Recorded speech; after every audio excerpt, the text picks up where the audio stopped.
Good morning.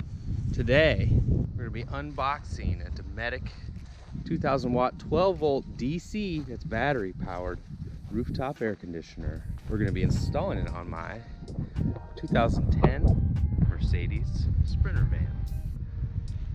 All right, this Dometic 2000 watt RTX 2000 12 volt DC powered AC had to ship via freight. A little bit of damage, as you can see. Boy, they shipped it from Ohio through Texas to Missouri, which, if you are familiar with geography or you own a map, is just silly. Benefits, it gives you this huge footprint on the roof for solar. Roof vents, awnings, decks, I've seen some people do, or in this case, air conditioning. We're gonna place that fan. I'm excited. 2010 Freightliner Sprinter van, 170 extended. Right now I have 4 solar panels on the roof, 200 watts apiece. The rooftop AC unit is actually going to require a larger hole than the 14x14 max air fan that you see here in the center. So we're actually going to push this rear set of panels back, maybe about 10 to 12 inches. It's a nice day up here. Got to move this batch of solar panels back in order to allow more room for the Dometic AC unit. We're actually gonna push back because of constrictions I've got on the inside. Here we are inside the van. Got a little van dog action here. And motorcycle storage, GoPro stuff, little shower action, toilet in case you need it. We are replacing this fan unit. All right, we'll see if we can move it back.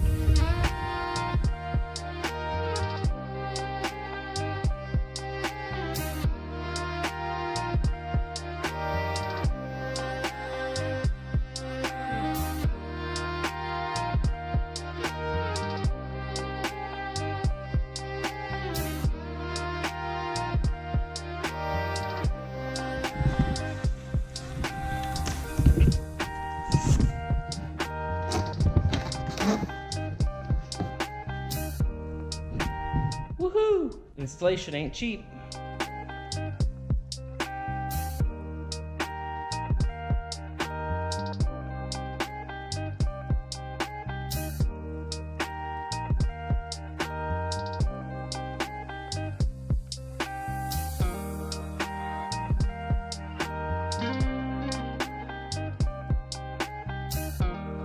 It's been 1 week since I installed this Dometic AC. Still kind of cool.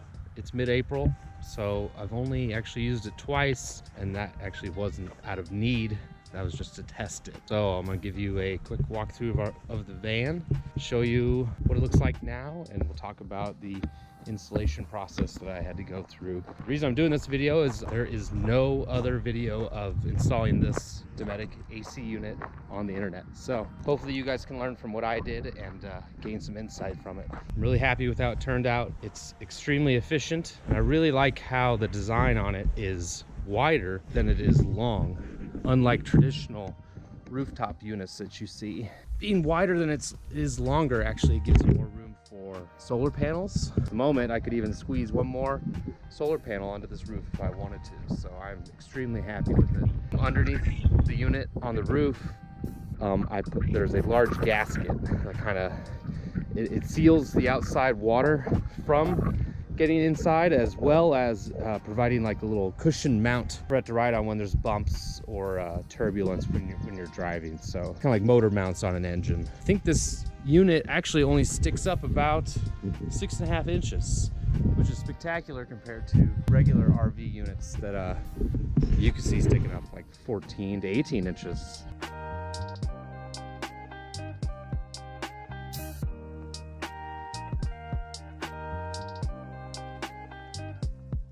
It came with a very large trim piece that actually wouldn't have worked for me. The trim piece that came with it would have actually gotten in the way of my cabinets opening up, so I decided to just have the unit stick down and put my own little trim in here like this. So, check it out.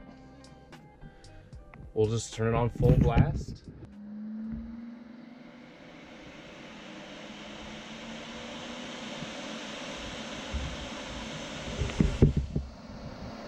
Fan on full, so it's 62 degrees. only in the mid 60s today, so it's not going to be working that hard. But the fan noise is the same regardless of the temperature. So what you're hearing right there, you're directly underneath it. It's not too loud that I won't be able to sleep at night.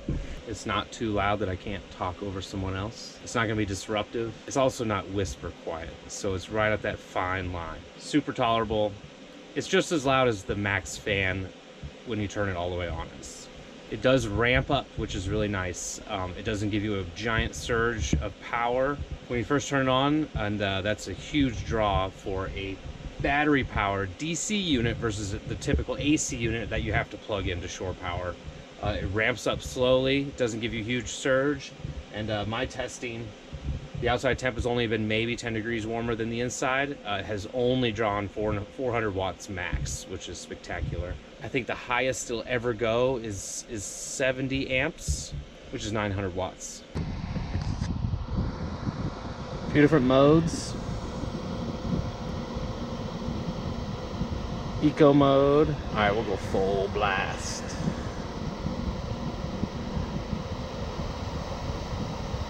It's ramping up like a jet engine.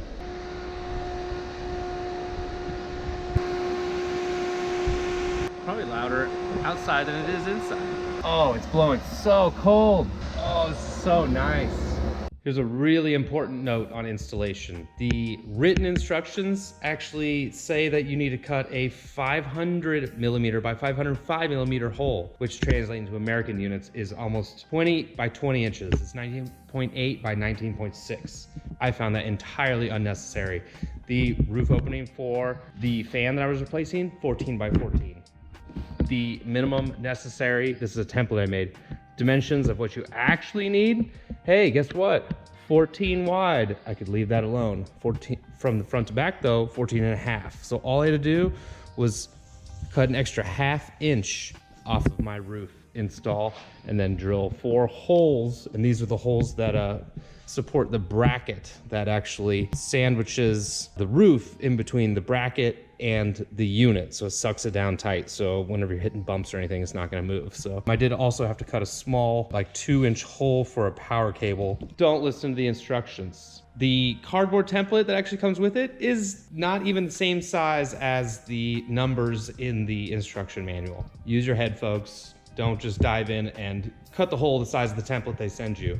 So install on this thing actually took me 2 days just because I took my sweet time. I didn't want to cut as large a hole as what they asked for. I used some good sealant on the roof. I weighted it down, made sure it dried, torqued the bolts down to exactly what they said. Mostly straightforward, but they skipped a few things in the instructions. So essentially what I learned is the gasket and the hole size can be what you want. The smallest possible dimensions are what I showed you earlier, 14 by 14 and a half. Now we're gonna check the power consumption on this in eco mode, set to 64 degrees.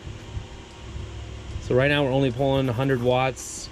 And I actually have a Dometic fridge in here as well, the CFX 75. So at the most, that one's going to be pulling 90 watts. So I could turn it off if I feel like it's interfering with what we're doing. But there is no solar at the moment, just because we're in the shadows at the moment. So I think this is going to be fairly accurate. It's only using 170 watts. Let's see what happens when I crank it up.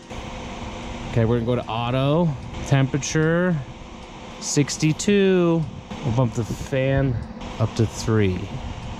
Yeah, 170. This is half of what you'll see on any small window unit. I'm so pleased with this thing. I am probably getting a little offset with some solar. Very power efficient. Turned it all the way up to boost on absolute high. No more than 200 watts. Oh, I lied. Finally jumped 400 watt. 510 is at the very bottom. That was only temporarily. Dropping back down under 350. Wow, it is blowing such cold air right now. I am so excited. This is right where I sleep. Just pulled out. For those of you that are curious, max current consumption is only 10 to 58 amps, which is 120 watts to maximum 700 watts, which is amazing. Regular AC plug-in shore power units will pull double that, no problem, which is unfortunate. 1500 watts, it's really hard to power off solar. So that is a huge reason why I went with this unit, you guys. Pretty happy. Hope this video is informative.